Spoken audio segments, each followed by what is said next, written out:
মৰমৰ ছাত্ৰ-ছাত্ৰীসকল পোনপ্ৰথমে মোৰ ইউটিউব চেনেলটোলৈ তোমালোক সকলোকে স্বাগতম জনাইছোঁ। আজিৰ এইটো ভিডিঅ'ত আমি আলোচনা কৰিম ক্লাছ 6ৰ সমাজ বিজ্ঞানৰ পাঠ 12 হিন্দু উপত্যকা সভ্যতা এই পাঠৰ অনুশীলনীৰ প্ৰশ্নোত্তৰসমূহ। গতিকে তোমালোকে ভিডিঅ'টো শেষলৈকে চাই থাকিবা। ছাত্ৰ-ছাত্ৰীসকল এইটো তোমালোকৰ অনুশীলনী, তোমালোকক 1 নম্বৰ দিছে উত্তৰ লিখা। তো আগতে 1 নম্বৰ প্ৰশ্নকেইটা চাই লওঁ, তাৰপিছত আমি 2 নম্বৰ 3 নম্বৰ এনেকৈ গোটেইকেইটা প্ৰশ্নোত্তৰ আলোচনা কৰিম। ক কি নদীৰ পাৰত প্ৰাচীন সভ্যতা গঢ় লৈ উঠিছিল? খ পাঠত উল্লেখ থকা প্ৰাচীন সভ্যতাসমূহৰ ভিতৰত কোনটো সভ্যতাৰ বিস্তৃতি আটাইতকৈ বেছি? তাৰপিছত ইফালে দিছে কিহৰ ওপৰত ভিত্তি কৰি হিন্দু উপত্যকাৰ সভ্যতাৰ লগত মেছোপটেমিয়া সভ্যতাৰ সম্পৰ্ক আছে বুলি ক'ব পাৰি? ঘ হিন্দু উপত্যকাৰ মানুহৰ বিভিন্ন ঠাইৰ লগত বেপাৰ বাণিজ্যৰ কথা কিহে প্ৰমাণ কৰে? পাঠটোৰ আলমত লিখা। অংগ কিহৰ ওপৰত ভিত্তি কৰি হিন্দু উপত্যকাৰ মানুহে চিলাই বিদ্যা জানিছিল বুলি অনুমান কৰা হয়? ছাত্ৰ-ছাত্ৰীসকল তোমালোকৰ প্ৰথম প্ৰশ্নটো হ'ল কি নদীৰ পাৰত প্ৰাচীন সভ্যতা গঢ় লৈ উঠিছিল? তোমালোকে ইয়াৰ উত্তৰটোত লিখিবা হিন্দু, নীল, ইউফ্ৰেটিছ, টাইগ্ৰিছ, হুৱাংহু, য়াংচিকিয়া আদি নদীৰ পাৰত প্ৰাচীন সভ্যতা গঢ় লৈ উঠিছিল। যিহেতু নদীৰ পাৰৰ মাটি সাৰুৱা হয়, সেইকাৰণে তেওঁলোকে নদীৰ পাৰত বিভিন্ন ধৰণৰ কৃষি কৰিছিল। আৰু তোমালোকে দেখিবা যে নদীৰ পাৰত বিভিন্ন ধৰণৰ উদ্ভিদ গজি থাকে আৰু সেই উদ্ভিদবিলাক তেওঁলোকে পশুপালন কৰিবৰ কাৰণে ব্যৱহাৰ কৰিছিল। আৰু ইয়াৰ উপৰিও তেওঁলোকে নদীৰ পানীত নাৱৰ সহায়ত বিভিন্ন ধৰণৰ বেপাৰ বাণিজ্য কৰিছিল। আৰু নদীৰ পাৰত এই সা সুবিধাবোৰ থকাৰ বাবে তেওঁলোকে নদীৰ পাৰতেই বসবাস কৰিছিল আৰু এনেদৰে প্ৰাচীন সভ্যতাসমূহ নদীৰ পাৰতেই গঢ় লৈ উঠিছিল। অ'কে, তো উত্তৰটো তোমালোকে এইদৰে লিখিবা, একেবাৰে চিম্পলকৈ লিখিছোঁ উত্তৰটো মই। খত দিছে পাঠত উল্লেখ কৰা প্ৰাচীন সভ্যতাসমূহৰ ভিতৰত কোনটো সভ্যতাৰ বিস্তৃতি আটাইতকৈ বেছি? তোমালোকে ইয়াৰ উত্তৰটোত লিখিবা হিন্দু সভ্যতাৰ বিস্তৃতি আটাইতকৈ বেছি। অ'কে, গত দিছে কিহৰ ওপৰত ভিত্তি কৰি হিন্দু উপত্যকাৰ লগত মেছোপটেমিয়া উপত্যকাৰ সম্পৰ্ক আছে বুলি ক'ব পাৰি? উত্তৰটোত লিখিবা বেপাৰ বাণিজ্যৰ ওপৰত ভিত্তি কৰি হিন্দু উপত্যকাৰ সভ্যতাৰ লগত মেছোপটেমিয়া সভ্যতাৰ সম্পৰ্ক আছে বুলি ক'ব পাৰি। ছাত্ৰ-ছাত্ৰীসকল বেপাৰ বাণিজ্য, ইয়াত বাণিজ্যৰ হ'ব, ইয়াত তোমালোকে ৰ এটা লগাই দিবা। অ'কে, গত দিছে হিন্দু উপত্যকাৰ মানুহৰ বিভিন্ন ঠাইৰ লগত বেপাৰ বাণিজ্যৰ কথা কিহে প্ৰমাণ কৰে? পাঠটোৰ আলমত লিখা। উত্তৰটোত লিখিবা হৰপ্পা সভ্যতাত ব্যৱহৃত মোহৰ, মণি আদি মেছোপটেমিয়াত পোৱা গৈছে। ইয়াৰ পৰা অনুমান কৰিব পাৰি যে হিন্দু উপত্যকাৰ সভ্যতাৰ মানুহৰ বিভিন্ন ঠাইৰ লগত বেপাৰ বাণিজ্যৰ সম্পৰ্ক আছিল। অংগত দিছে কিহৰ ওপৰত ভিত্তি কৰি হিন্দু উপত্যকাৰ মানুহে চিলাই বিদ্যা জানিছিল বুলি অনুমান কৰা হয়?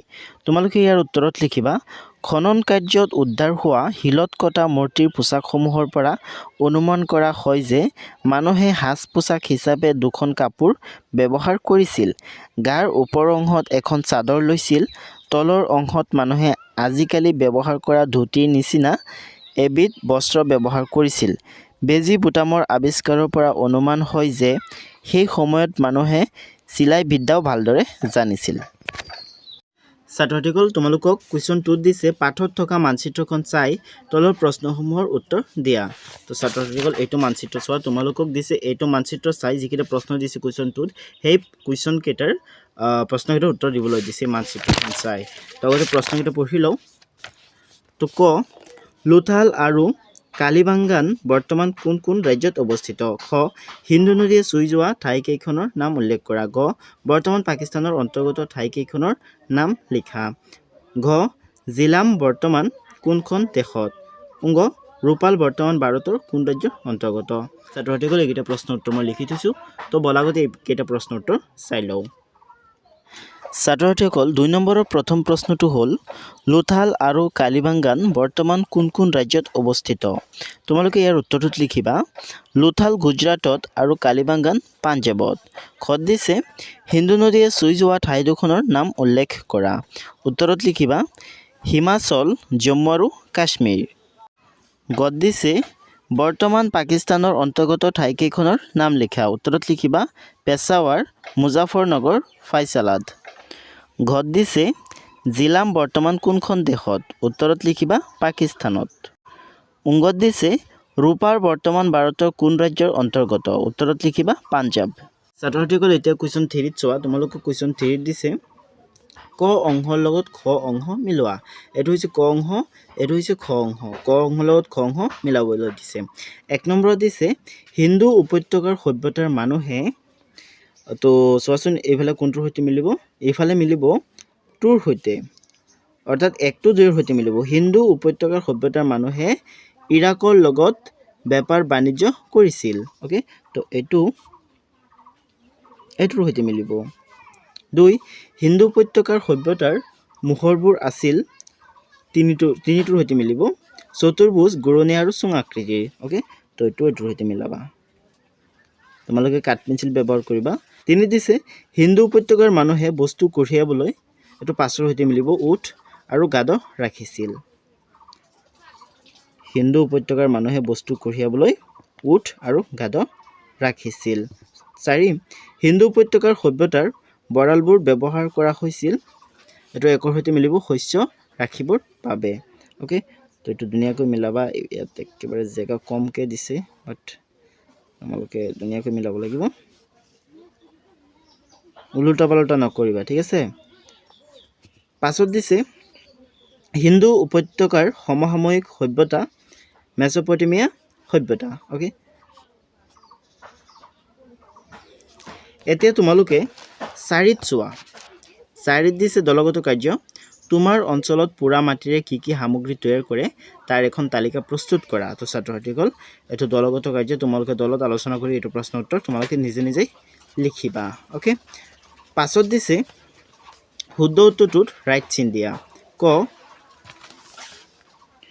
মহেঞ্জোদাৰো নগৰৰ ৰাস্তাবোৰ কোন আছিল হয় ছাত্ৰ-ছাত্ৰীসকল এটো শুদ্ধ উত্তৰ হয় তো ইয়াত তোমালোকে ৰাইট চিন দিবা খ মহেঞ্জোদাৰো নগৰৰ কোনো পৰিকল্পনা নাছিল এটো ভুল কাৰণ মহেঞ্জোদাৰো নগৰখন পৰিকল্পিত নগৰ আছিল গ হিন্দু উপত্যকাৰ সভ্যতাৰ গড়বোৰত একোটাকৈ কুঁৱা আৰু স্নানাগাৰ আছিল হয় এটো শুদ্ধ হ'ব ঘট দিছে হিন্দু উপত্যকাৰ সভ্যতাৰ মানুহে লিপিৰ ব্যৱহাৰ কৰিছিল এটো ভুল হ'ব উংগ হৰপ্পা সংস্কৃতিৰ সামগ্ৰীসমূহৰ প্ৰায়ভাগে টিন আৰু তাম ধাতুৰ সংমিশ্ৰণত তৈয়াৰী ইয়েছ এটো শুদ্ধ যাক ব্ৰঞ্জ ধাতু বুলি কোৱা হয় ওকে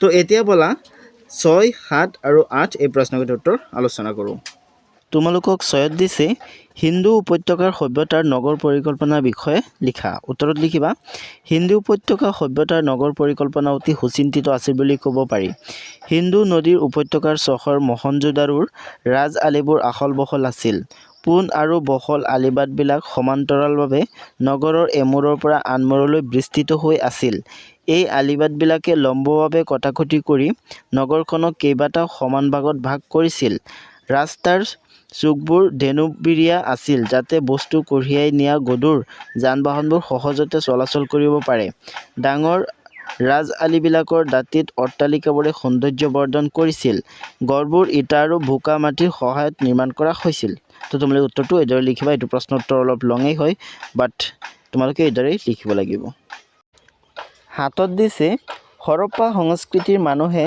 ব্যৱহাৰ কৰা আচবাবপত্ৰ গড় সজা প্ৰণালী আদিৰ ওপৰত এটি টোকা প্ৰস্তুত কৰা উত্তৰত লিখিবা হৰপ্পা সংস্কৃতিৰ মানুহে বিভিন্ন ধৰণৰ আচবাবপত্ৰ ব্যৱহাৰ কৰিছিল সেই সময়ত কুমাৰ কাৰিকৰ বাৰৈ আদি শ্ৰেণীৰ লোক আছিল খনন কাৰ্যত উদ্ধাৰ হোৱা বিভিন্ন আকাৰ আকৃতিৰে গঢ়া পাত্ৰসমূহ আকৰ্ষণীয় আছিল বিভিন্ন ৰং আৰু আৰ্হিৰে সজাই তোলা সামগ্ৰীসমূহ প্ৰধানকৈ টিন আৰু তাম ধাতুৰ সংমিশ্ৰণত তৈয়াৰী ব্ৰঞ্জ ধাতুৰে গঢ়া আছিল ইয়াৰ উপৰি পুৰা মাটিৰে বাচন বৰ্তন তৈয়াৰ কৰাৰ প্ৰমাণ পোৱা গৈছে ছাত্ৰসকল এইটো প্ৰশ্ন উত্তৰ লং হয় আৰু অলপ আছে গড়বোৰ ইটা আৰু বোকা মাটিৰ সহায়ত নিৰ্মাণ কৰা হৈছিল ভগ্নাৱশেষবোৰৰ মাজত কিছুমান এমহলীয়া আৰু কিছুমান দুমহলীয়া গড়ো পোৱা গৈছে প্ৰতিটো গড়তে একোটাকৈ কুঁৱা আৰু স্নানাগাৰ থকাৰ উপৰি গড়বোৰৰ পৰা লেতেৰা পানী ওলাই যোৱাৰ সুব্যৱস্থা আছিল প্ৰতিটো গড়তে একোখনকৈ ডাঙৰ চোতাল আছিল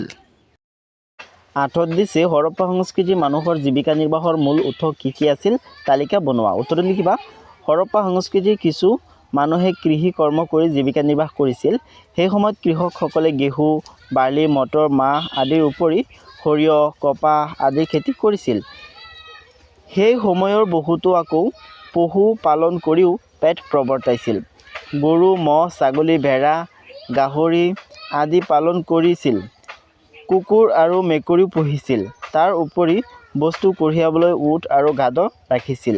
হাতী, বলদ, গড় আদি প্ৰাণীক হৰপ্পা সভ্যতাৰ মানুহে প্ৰাধান্য দিছিল।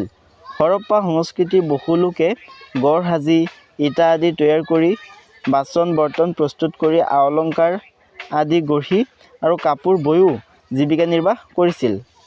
অৰ্থাৎ সেই সময়ত কৃষক আৰু পশু পালকৰ উপৰি কুমাৰ, কাৰিকৰ, বণিক, বাৰৈ, শিপিনী আদি শ্ৰেণীৰ লোকো আছিল। মৰমৰ ছাত্ৰ-ছাত্ৰীসকল, আজিৰ ভিডিঅ'টো ইমান আছিলে। পৰৱৰ্তী ভিডিঅ'ত আকৌ লগ পাম। আজিৰ ভিডিঅ'টো চোৱাৰ বাবে ধন্যবাদ।